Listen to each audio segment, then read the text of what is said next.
আপনি বলবেন এখানে আসুন।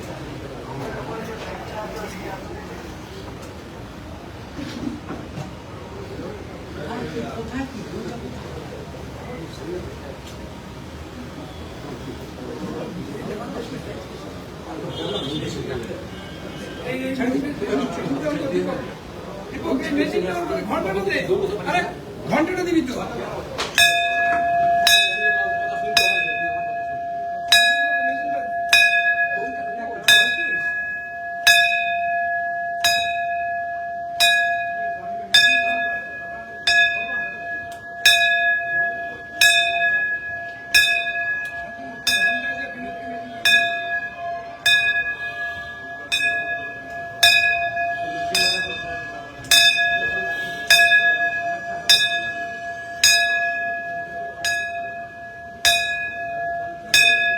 মাঝখানে ঢুকতে হবে।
Right.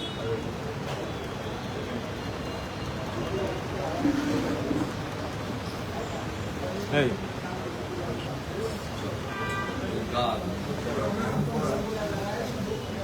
কর্মসংস্থানমুখী, শিল্প বান্ধব এবং এলাকার পরিকাঠামোগত উন্নয়ন হবে, রাজ্যের রাজস্ব বৃদ্ধি পাবে এবং যে শিল্পকে দেখে প্রচুর অনুসারী শিল্প আসবে। এই ধরনের কোনো উদ্যোগ নিলে আমার মনে হয় পশ্চিমবঙ্গের জনগণ এগিয়ে আসবে। তার জন্য সিপিএম এর মতো সিঙ্গুর বা নন্দীগ্রামের মতো গুলি চালনা করতে হবে না, কারো মাথায় লাঠি মারতে হবে না, অথবা মমতা ব্যানার্জির মতো সব তালা চাবি লাগিয়ে রাখতে হবে না। এই দুটোই কিন্তু মানুষ বিরোধী। 14ই মার্চ 2007 গুলি চালানোরও মানুষ ঘৃণা করে, বিরোধিতা করে। আর মমতা ব্যানার্জি যেভাবে শিল্পপতিদেরকে বলে দিয়েছিলেন যে চলে যান, নিজেরা বুঝে নিন, আমি এসব পারবো না, এটারও বিরোধী। এই সরকারের এই অল্প সময়কালে হসপিটাল নির্মাণ, রেলপথ সম্প্রসারণ, জাতীয় সড়ক সম্প্রসারণ, বিএসএফকে জমি দেওয়া অথবা নতুন কোনো সরকারি পরিকাঠামোগত কাজ করার ক্ষেত্রে আমি নিজে দেখছি পশ্চিমবাংলার জনগণ এগিয়েছে।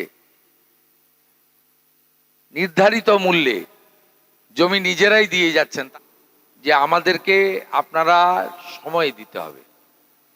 আমরা যেটা অগ্রাধিকারের ভিত্তিতে করা দরকার করেছি, যেটা অগ্রাধিকারের ভিত্তিতে করতে হবে সেটাও করব। এবং এই সরকারের মূল্যায়ন 2007 31 মার্চ অর্থবর্ষ শেষ হওয়ার পরে যদি সবগুলো প্যারামিটার মূল্যায়ন করেন, যে প্যারামিটারের মধ্যে প্রথমত রাজ্যের অর্থনৈতিক বিকাশ এবং শ্রীবৃদ্ধি, রাজ্যের রাজস্ব আদায় বৃদ্ধি করা, রাজ্যে বিজনেস এবং ইন্ডাস্ট্রি ফ্রেন্ডলি এনভায়রনমেন্ট তৈরি করা, শিল্প বিনিয়োগের ক্ষেত্রে পলিসি নির্ধারণ করা, স্বচ্ছতার সঙ্গে ঘুষমুক্ত কর্মসংস্থান, সরকারি কর্মসংস্থানের দিগন্তের উন্মোচিত করা এবং সাধারণ জনগণের ক্ষেত্রে কল্যাণকর কর্মসূচি চালু করা আর ডবল ইঞ্জিনের বেনিফিট মানুষকে পৌঁছে দেওয়া। এই প্যারামিটারগুলোতে আইন শৃঙ্খলা তো নিশ্চয়ই, সঙ্গে নারী সুরক্ষা। আপনি যদি মূল্যায়ন আগামী অর্থবর্ষের পরে করেন তাহলে আপনি বুঝতে পারবেন যে এই সরকার শুধুমাত্র দল, পতাকা, ব্যক্তি, মুখ, নামের পরিবর্তন ঘটিয়েছে, শুধু তাই নয়, ব্যবস্থার এবং স্বাদেরও পরিবর্তন ঘটে গেছে। আমাদের ভিডিও ভালো লাগলে লাইক এবং শেয়ার করুন। কমেন্ট সেকশনে গিয়ে জানান আপনাদের মতামত। আরও ভিডিও পেতে আমাদের চ্যানেল সাবস্ক্রাইব করুন এবং প্রতি মুহূর্তে খবরের আপডেট পেতে প্রেস করুন বেল আইকন।